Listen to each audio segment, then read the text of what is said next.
ketemu lagi sama saya. Kali ini yang mau saya sharingkan itu adalah hal yang sekarang lagi entahlah ya, lagi heboh dan sepertinya sudah mulai banyak yang percaya. Jadi ada yang menyatakan, ada dua pernyataan yang sebenarnya saya sudah dengar dari lama sejak adanya wabah ini, tapi akhir-akhir ini semakin banyak karena orang sudah mulai bosen stay at home, orang mulai bosen di rumah aja. Jadi apapun dilakukan, teori-teori yang cocok untuk dirinya, ya itu yang dipakai. Nah, ini bebas ya, semua orang bebas beropini termasuk saya. Tapi saya di sini berusaha beropini dengan ilmu. Jadi tidak hanya asal analisa dari saya, tapi ini adalah ilmu yang sudah kita dapat sebagai dokter, ilmu mengenai kondisi penyakit, keadaan sehat dan sakit, dan lain-lain. Isu apa sih yang menggelitik saya untuk membahas kali ini? Ada dua pernyataan. Yang pertama, ada yang menyuarakan, ngapain sih lockdown, ngapain PSBB, virus ini loh nggak berbahaya. Ini banyak sekali pengikutnya. Akhirnya ya mau nggak mau kita lihat di lapangan, banyak yang cuek, banyak yang tidak peduli, keluar rumah tanpa pakai masker, tetap kumpul-kumpul dan lain-lain. Itu isu pertama. Isu kedua, ada yang menantang, emang ada yang pernah lihat orang itu mati benar-benar real karena corona? Menurut dia tidak ada. Jadi menurut dia semua yang meninggal itu yang dibilang karena corona itu pasti karena penyakit bawaannya. Benarkah seperti itu? Oke, saya coba sharing. Jadi yang pertama, virus ini berbahaya atau tidak? Untuk membahas itu kita harus tahu dulu prinsip epidemiologi. Jadi seseorang itu untuk menjadi sakit itu tidak mudah. Jadi ada 3 faktor yang sangat berpengaruh dan sangat terkait, dan itu harus dijaga keseimbangannya, yaitu faktor host. Host itu kita sebagai manusia. Agent itu sekarang kita bicara virus ya, karena agent itu banyak, bisa virus, bakteri, jamur, bahan-bahan toksis dan lain-lain. Tapi yang kita bicarakan sekarang si COVID. Itu agent. Yang ketiga adalah environment. Environment adalah lingkungan kita. Jadi host, agent, environment ini digambarkan sejak zaman dulu, ilmu lama, digambarkan seperti timbangan dengan lingkungan benar-benar sumbu di tengah. Jadi 3 faktor ini harus seimbang. Itu baru orang akan menjadi sehat. Jadi host, agent, environment harus seimbang. Tapi pada saat salah satu lebih berat, misalnya host kita, di sini kan orang pada bilang, iya itu yang meninggal itu kebanyakan karena punya penyakit lain. Ini faktor host. Jadi host itu adalah kita dipengaruhi banyak faktor, umur, jenis kelamin, ras, lalu penyakit-penyakit yang ada sebelumnya. Kalau dibilang kita sekarang patokan hanya umur 45 tahun boleh bekerja, boleh mobilisasi, itu dia cuma ambil faktor umur aja. Tapi sebenarnya faktor host itu banyak. Yang kedua faktor agent, itu faktor si virus. Nah faktor virus ini juga nggak melulu cuman si virus ada atau tidak, bukan cuman itu.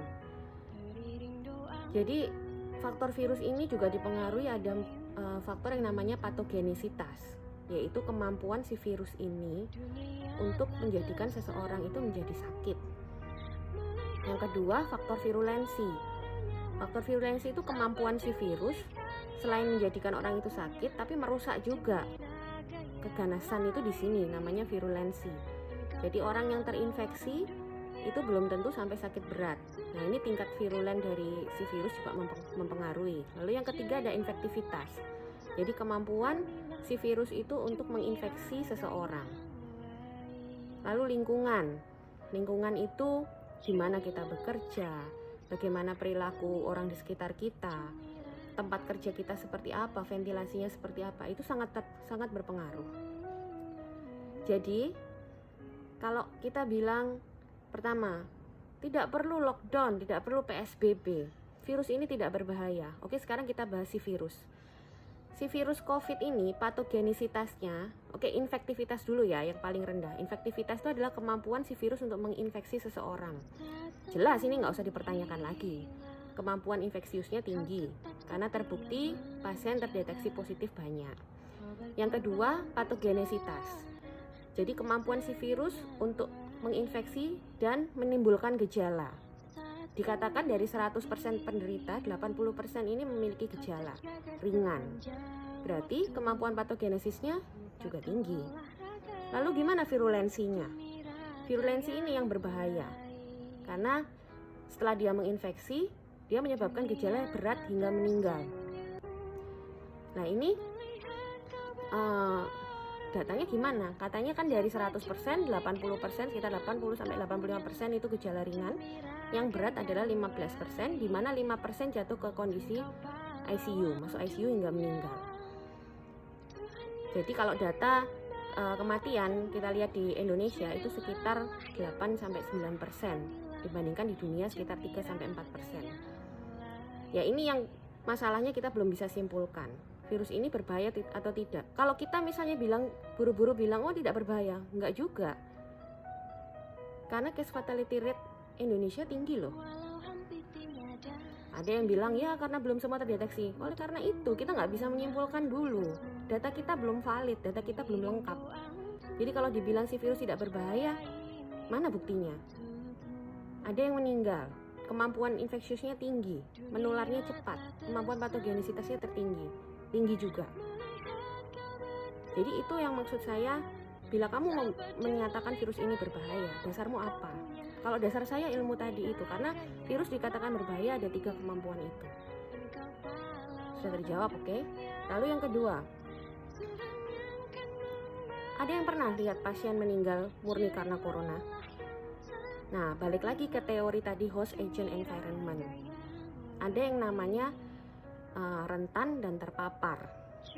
Jadi di tabel ini jelas ya, orang yang sakit, yang akan menjadi sakit itu hanya orang yang rentan dan dia terpapar. Kalau dia kebal, meskipun dia terpapar, dia bisa tidak sakit. Atau sebaliknya, kalau dia misalnya dia tidak rentan tapi terpapar, dia juga tidak sakit. Ini artinya apa? Jadi pasien-pasien yang meninggal karena COVID itu kalau misalnya ditelusuri, itu 3 faktor ini pasti tidak seimbang. Yang pertama, sekarang kita bahas orang yang jelas-jelas punya penyakit bawaan ya, yang seperti Anda bilang, itu pasti karena diabetesnya, karena penyakit jantungnya dan lain-lain. Oke, itu masuk faktor host. Jadi faktor hostnya jelas lebih berat, akhirnya tidak seimbang. Meskipun si virus ini tidak berbahaya, tapi kalau menyerang orang dengan kondisi yang rentan, dia pun bisa meninggal, tidak harus COVID. Lalu untuk orang-orang yang kok banyak juga ya korbannya kok muda-muda tapi sampai meninggal. Nah, berarti ada faktor lain. Mungkin secara host dia tidak memiliki faktor komorbid, mungkin. Tapi mungkin secara agent virusnya banyak sekali. Banyak sekali karena dia tiap hari terpapar. Makanya tenaga medis, dokter, perawat itulah yang paling beresiko. Karena ternyata jumlah virus juga sangat berpengaruh. Kalau Anda bilang tidak berbahaya, oke, dibandingkan rabies, dibandingkan apapun. Kalau misalnya 1-2 virus, it's okay. Tapi kalau banyak, sama aja akhirnya akan membuat timbangan tadi. Jadi host agent environment ini sangat amat harus seimbang supaya terjadi kondisi sehat. Lalu lingkungan. Kalau lingkungan itu bergeser, misalnya yang ini yang kita sebut PSBB. Misalnya orang di sekeliling kita tidak ada yang menerapkan hygiene. Meskipun kita melakukan apapun, kita sehat, suatu saat pasti si virus itu bisa menginfeksi kita karena pengaruh dari lingkungan itu. Jadi kalau kita bilang virus ini tidak berbahaya, orang mati bukan karena COVID, itu kalau dijelaskan dengan teori penyakit host agent environment jelas nggak bisa.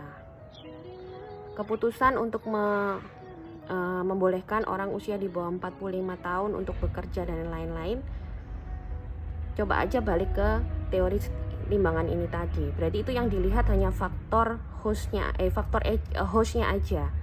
Dia nggak ngelihat faktor agentnya, dia nggak ngelihat faktor lingkungannya. Kalau tidak ada physical distancing ya percuma. Terbukti kan kemarin di Soekarno-Hatta seperti itu. Ya kita bisa bayangkan bagaimana masa depan kita kalau itu dilanjutkan terus tanpa pengendalian yang berarti. Ya ini saya hanya bicara dari teori dasar. Nah, banyak sebenarnya yang pengen saya share itu, tapi lewat video seperti ini kayaknya terbatas banget. Jadi mungkin mohon maaf nggak semua yang ada di otak saya bisa keluar lewat video ini.